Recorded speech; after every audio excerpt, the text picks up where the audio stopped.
இப்போது புதிய அறிமுகம் அச்சி ஹோட்டல் சாம்பார் 50 கிராம் ரூபாய் 20 மட்டுமே.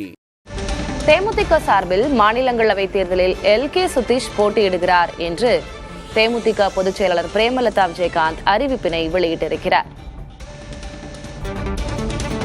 இந்த முறை 6 ராஜ்யசபை இடங்கள் காலியாகின்றன. அதில் 4 திமுக கூட்டணியினருக்கு, 2 அதிமுக கூட்டணியினருக்கு. திமுகவில் இருக்கக்கூடிய 4 இடங்களில் 2 திமுகவினருக்கு, 1 காங்கிரசுக்கு, 1 தேமுதிகவிற்கு.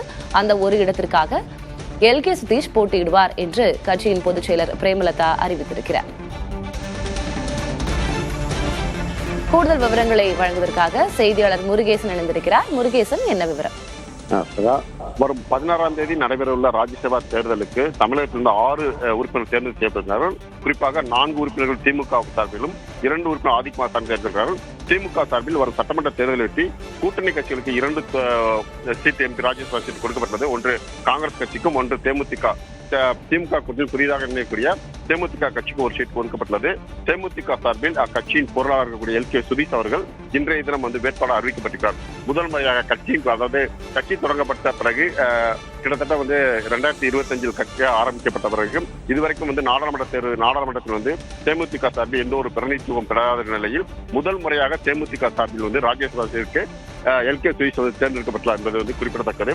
இந்த முறை அவர் போட்டியின்றி தேர்வு செய்யப்படும் நிலையில் இந்த வாய்ப்பு அவரை பயன்படுத்திக் கொண்டிருக்கிறார்கள். கடந்த காலங்களில் பாத்தீங்கன்னா கடந்த 10 ஆண்டுகளில் விஜயகாந்த் மறைவுக்கு பிறகு முன்பு, அதாவது விஜயகாந்த் உயிரோடு இருந்த பிறகு எதிர்கட்சி தலைவராக அந்தஸ்துக்கு அப்புறம் கட்சியை எந்த ஒரு பிரதிநிதித்துவ சட்டமன்றத்திலும் கிடையாது, நாடாளுமன்றத்திலும் கிடையாது. 10 ஆண்டுகளுக்கு பிறகு முதல் முறையாக தற்போது நாடாளுமன்ற தேர்தலுக்கு நாடாளுமன்றத்தில் தேமுதிக சார்பில் ஒரு உறுப்பினர் உள்ளே செல்லக்கூடிய வாய்ப்பு இருக்கிறது. அந்த அடிப்படையில் தற்போது எல்கே சுதீஷனுடைய திருமண நாள் 29ஆம் திருமண நாளை ஒட்டி அவருடைய பரிசாக அவர் அக்காவாக இருந்து தம்பிக்கு கொடுக்கும் பரிசாக இந்த ராஜ்யசபா எம்பி பதவி அவருக்கு வழங்கப்பட்டுள்ளதாக கட்சி நிர்வாகி கூறுகிறார்கள். மதியம் 12 மணி அளவில் கட்சி சார்பில் இங்கிருந்து அனைவரும் புறப்பட்டு சென்று தலைமை அலுவலகத்தில் திமுக கூட்டணி கட்சியினர் உறுப்பினர் அனைவரும் வேட்புமனு தாக்கல் செய்கிறார்கள். இதனைத் தொடர்ந்து மதியம் 2 மணி அளவில் கோயம்புத்தூர் கட்சி தலைமை அலுவலகத்தில் கட்சியின் பொதுச் செயலாளர் பிரேமலதா விஜயகாந்த் அவர்கள் செய்தியாளரை சந்திக்க இருக்கிறார். விவரங்களுக்கு நன்றி முருகேசன். இப்போது புதிய அறிமுகம் அச்சி ஹோட்டல் சாம்பார் 50 கிராம் ரூபாய் 20 மட்டுமே.